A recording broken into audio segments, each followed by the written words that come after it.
దించడానికి తోడ్పడునుగాక. భూమిపై వెలుగునివ్వడానికి అవి ఆకాశ విశాలంలో జ్యోతులై ఉండునుగాక అని దేవుడు ఆజ్ఞాపించగా అలాగే అయ్యింది.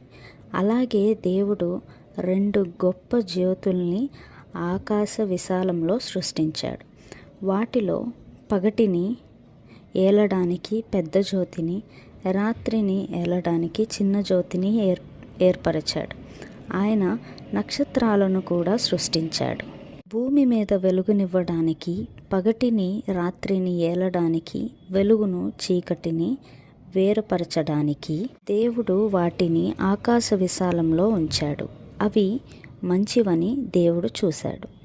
సాయంకాలం ఉదయం కలుగగా 4వ రోజు అయ్యింది. జలాలలో చలించు జీవులు సమృద్ధిగా పుట్టునుగాక.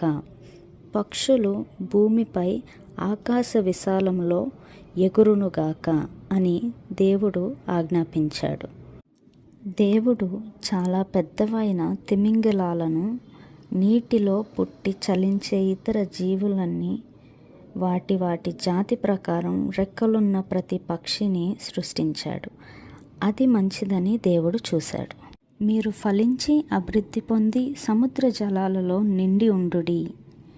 పక్షి జాతులు భూమి మీద విస్తరించునుగాక అని పలికి దేవుడు వాటిని ఆశీర్వదించాడు. సాయంకాలం ఉదయం కలుగగా 5వ రోజు అయ్యింది. ఆయా జాతి ప్రకారం జీవం గలవి, భూమిపై ప్రాకే జీవులు, పశువులు, అడవి జంతువులు భూమి నుండి కలుగునుగాక అని దేవుడు